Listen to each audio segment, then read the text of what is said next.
Today we are going to dive into keyframe animation. Keyframes are everywhere. They are in Premiere Pro, After Effects, and even 3D software like Blender and Cinema 4D. Practically all 2D and 3D related software use keyframe for animation. This is so important that I add fire emoji 3 times in the title. We know keyframes are used for animation, but the real question is, how do they work? In this video, I will focusing on understanding animation and keyframes in general, as well as how we use keyframes in Adobe Premiere Pro. When I say keyframe, it means the same as picture or pose. I will use these terms interchangeably, and they all mean the same thing. So keep that in mind. Let's get started. Trillion years ago, there was nothing. Long ago, maybe not too far away, traditional animation was born. The term animation means change through time, not moving objects. Therefore, the way traditional animation works is similar to flipbook animation. We aren't moving objects, but rather changing each picture so that it creates the illusion of movement. But there is a huge problem. Animation artists have to draw each picture frame by frame. Usually, animation runs at 24 frames per second, which means 24 pictures for every 1 second. This means that artists need to draw 24 pictures by hand for each second of animation. If we want to create a 10-second animation, we will need to draw 240 pictures. That's pain in the ass. So artists got pissed off. They decide to become con artists. They start using the same animation over and over again. Nowadays, we call this preset and template. While they are cheating, they learn something important. It turns out that if you draw the background and the character separately and then stack them on top of each other, it's much more flexible and easier to edit. This approach also saves a lot of time. We call this technique layers. We begin by creating one layer at a time. Later on, these layers get even more detail as necessary.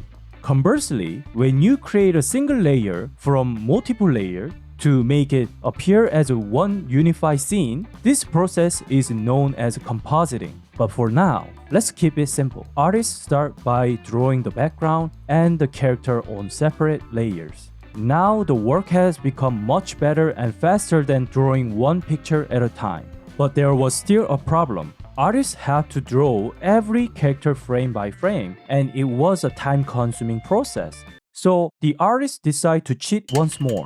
Well, you see, animation is typically at 24 frames per second, which means there are 24 pictures in just 1 second. That's pretty fast. So the idea is, hey, we don't have to draw every single character in all 24 pictures. By controlling the timing and spacing, we can adjust a few parts of it or even skip some frames. People won't even notice it. Guys, I might over-exaggerate a bit, but do remember that timing and spacing, this concept is important later on. So this is where artists differentiate between important and less important pictures. An important picture is known as keyframe. Keyframe animation is also referred to as key pose to key pose animation because animator creates the most crucial pose first and then fill in the gaps. This is why keyframe animation typically includes a minimum of 2 keyframes, the initial pose and the final pose. A keyframe is a key pose that we want the audience to see clearly with our eyes. For example, let's say we want to draw character playing baseball. We need an initial pose, which is before hitting the ball, and a final pose, which is after hitting the ball. We can also add another keyframe at the moment the character hit the ball. In this case, we have 3 keyframes. Once you finish the key poses, the next step is to fill in the gaps with less important pictures, which we also call twins. Twin sounds like it's between the keyframe, doesn't it? Any frames between 2 keyframes are considered less important pictures. These less important pictures are used to highlight the motion. So going back to the baseball character, we add pose that emphasize the motion. This way, the animation looks much smoother. Have you ever seen a picture that's blurry because of motion? That's one example of tween. Now there are some artists who prefer to have every frame serve as a key pose with no tweens and no blurriness. What kind of animation is that?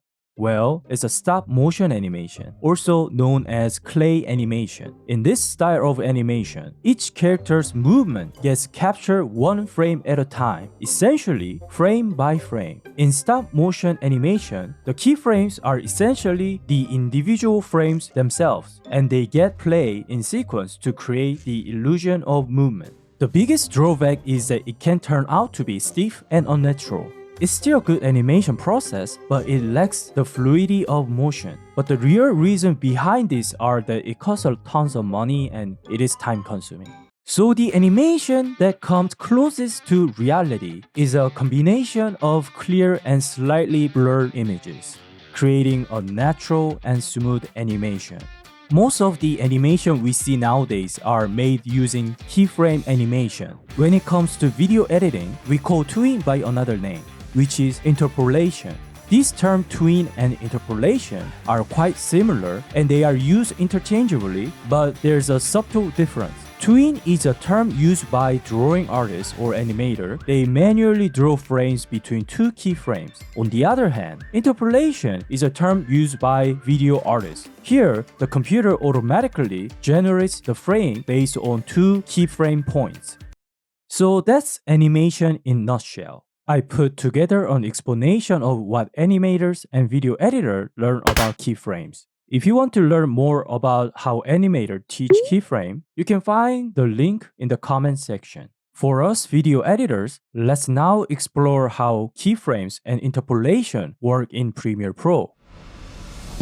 We can add keyframes on the timeline or in the effect control panel. The effect controls and timeline panels help you control keyframes, but they work differently. The effect control panel displays all the keyframes and settings together, while the timeline panel shows only one property at a time. For instance, effect control can change value that use X and Y coordinates, such as position. In timeline panel, you can modify a single value, like audio volume. To begin keyframe animation, click the toggle animation button, represented by a stopwatch icon. If you want to add a keyframe, press the hexagon shape button. Then we have rhombus or diamond shape keyframe appear. This diamond shape represents linear relationship with the temporal interpolation. We can check by right click and then we can see the temporal interpolation. But wait, what the is linear? And what are these phasers and what is spatial interpolation?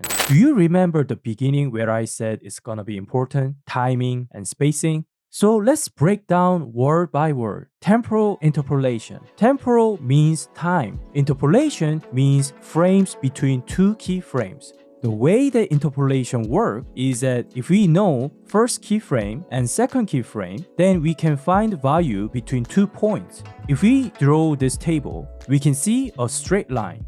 This is linear pattern. As long as we know 2 points, or should I say 2 keyframes, we know that it follows pattern and creates a straight line. Temporal interpolation with a linear pattern means time is distributed evenly. This straight line creates straightforward animation with a consistent speed. Anything that doesn't follow this pattern creates a curve, unevenly distributed value. So we have keyframe and diamond represent linear pattern. If I change this straight line even a little bit, it becomes a curve. And the symbol changed to Bézier, which is represented by hourglass shape. So it's time to talk about the Bézier curve. But let me ask you a question. If linear interpolation evenly distributes the value follow pattern and creates in a straight line, then can we make a curve that follow pattern and evenly distribute the value? I mean, I already gave you the answer, but the answer is Bézier curve. Another French mathematician came up with this idea. He wanted to change a straight line into a smooth curve with an even distribution. He made an equation called the Bézier equation. It looks like this.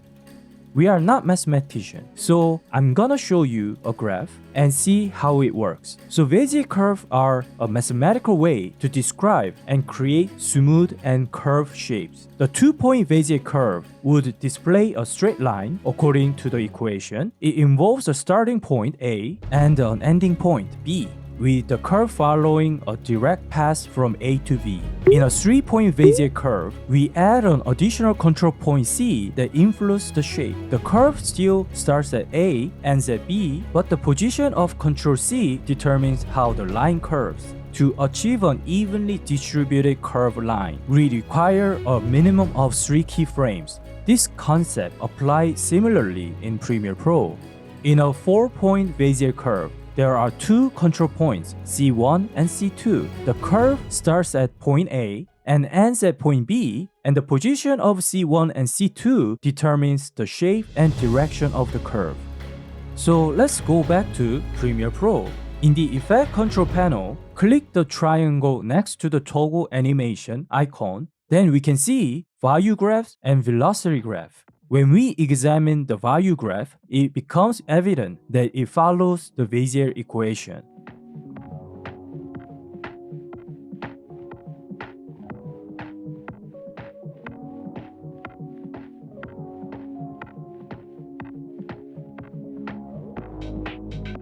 However, in the speed graph, even with just 2 points or 2 keyframes, we obtain the same result as with a 3-point Bézier curve.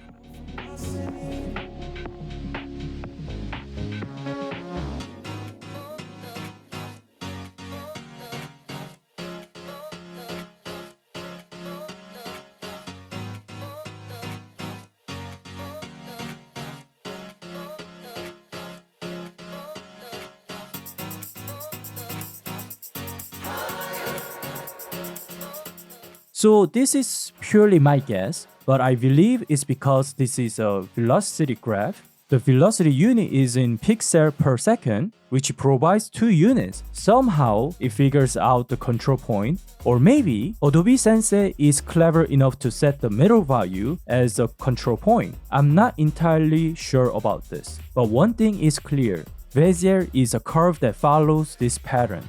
But wait, just a few moments ago, when you tweak the linear line slightly, the icon changed to the Bézier icon. Does that mean it's a Bézier curve? This is where Auto Bézier comes into play. Not all curves can become Bézier curves. It depends on the value you want to change. But even if it seems odd, you can turn it into a Bézier curve. Just click the Auto Bézier button. The keyframe changes to a sphere icon, and the computer automatically creates a Bézier curve. You will notice that the first and the last keyframe don't change, but you can see the Bézier curve pattern. This means that Adobe Sensei is trying to make adjustment even if you didn't make any. Even if you adjust a handle in the keyframe, the icon changes to an hourglass shape. This is selected as a continuous Bézier. This option essentially tells Adobe Sensei to create a Bézier curve for you, and even if you change the value. So let's talk about ease in and ease out. You might have come across these terms before. So here, I have 2 keyframes. I'm going to change the first keyframe to ease in. If I click it, nothing changed. That's because ease in makes animation slow down as they enter a keyframe. Since we didn't enter the keyframe, but just changed the first keyframe, we don't see the changes. Now, let's change the second keyframe and see what happens. Notice the graph and curve line. As we enter the keyframe, the velocity increase at this point and then start to slow down. That is ease in. Now let's talk about ease out. I'm going to change ease out in the second keyframe. Again, nothing seems to change. That's because ease out makes animation gradually speed up as they leave a keyframe. So, since we left the second keyframe and there's no more keyframes, we don't see any changes. But if we make the first keyframe ease out, as we leave the first keyframe, you can see in the graph that it slowly increases but then slows down a little bit. That's the ease out. One of our favorite animation combos is ease out and ease in. If we make the first keyframe ease out and the second keyframe ease in, we want our animation to start running and stop slowly, just like this graph shows. In After Effects, there's a button called Ease Ease, which is the same as ease out and ease in. You can achieve similar result with Bézier, however, there's a difference. When you use ease out and ease in, the starting and end points creates a curve right away. Whereas with Bézier, it starts a bit like linear on both sides, but eventually change into a curve.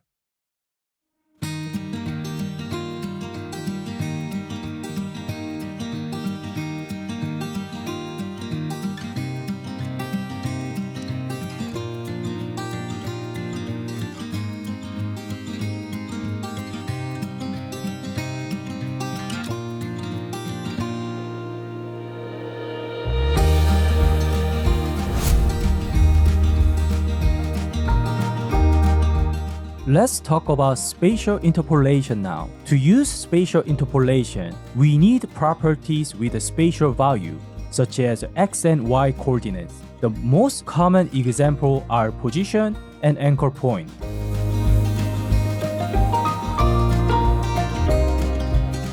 Because they include both x and y values, the other property that don't have these x and y values do not have spatial interpolation, they only have temporal interpolation.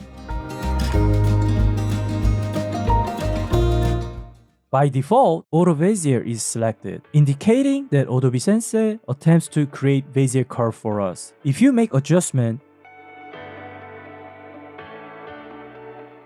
it will continue to be Bézier, hence the name Continuous Bézier.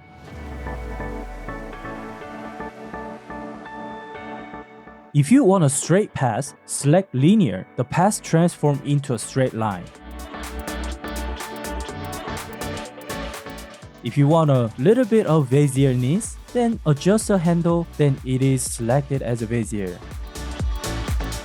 The great thing about spatial interpolation is that we can actually see the interpolation. Did you notice the small blue dot? That's the interpolation, frames between two keyframes.